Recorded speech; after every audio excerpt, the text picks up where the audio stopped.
Money, Drugs, and Diet Coke was a important video for me, but I missed the mark a little bit. There was an idea I was trying to get at that I don't think I conveyed the way that I would wish I would have conveyed it. I'm addressing each of those pieces, especially the healthcare system, to challenge your perspective on health in America.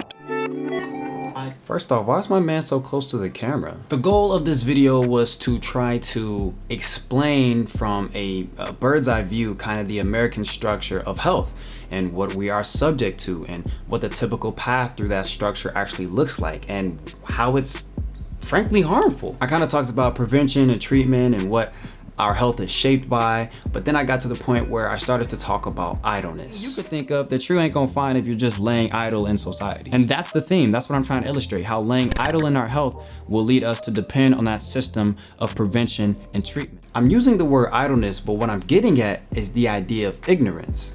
That's more of a fitting word for what I'm talking about, because we are unknowingly going through this system and it's harmful. Ignorance is not bliss in this case, because not knowing turns out to work for our detriment. And I just felt kind of bad, because I even changed the thumbnail. At first the thumbnail said idleness instead of America, and it just makes it seem as if I'm trying to implant this idea that it's our fault because we're just lazy and we know this stuff, but we're just not doing anything about it. But that's not what I'm trying to convey. Because the truth is, we're actually on the opposite side of the spectrum.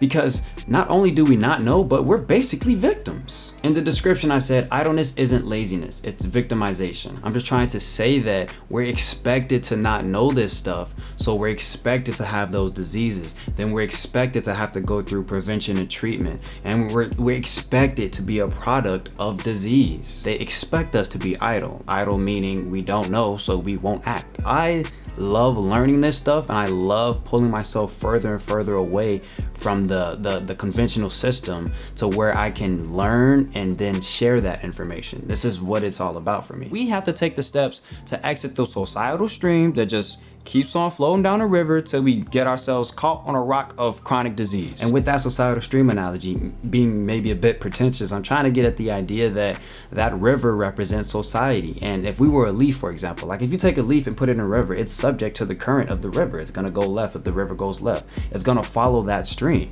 Essentially, we are born into a system that works the same exact way. But what's cool about that analogy is that if we are the leaf that's subject to the current, and we just decide to leave that river, what's cool is we can leave that river, stand on the bank, and look at that river for what it is. And we can make our own decisions from there. We are no longer subject to that current. The problem is that it takes knowledge, it takes insight, it takes for us to have a moment of wait.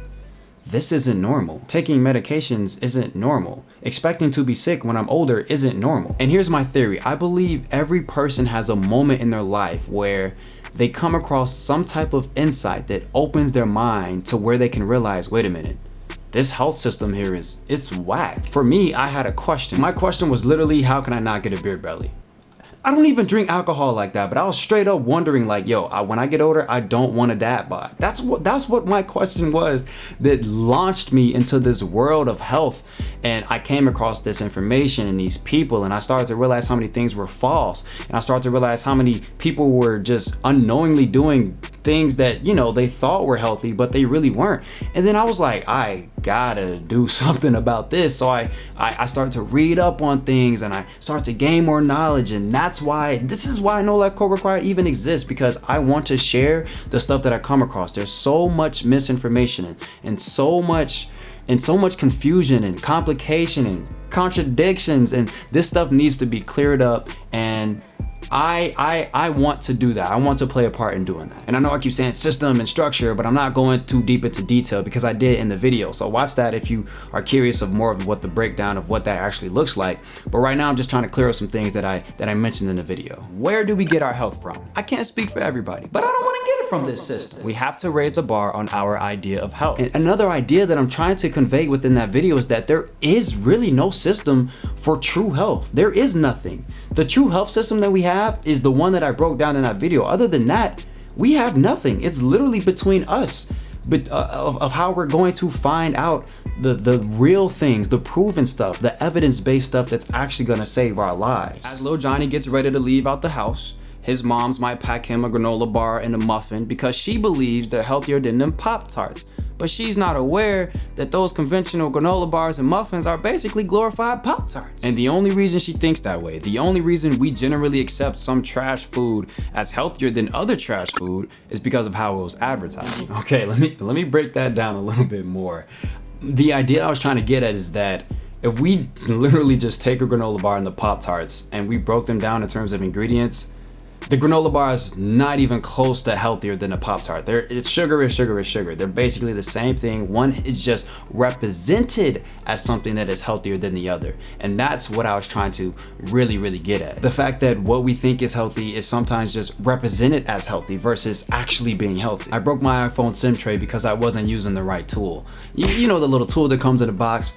First off, who doesn't lose that tool? If you keep that tool and you know where it's at, you're a psychopath, bottom line. But I lost that tool, so I had to Google, okay, so what can I use? It came up with an earring back, toothpick. I think I ended up using a paperclip. I used a paperclip.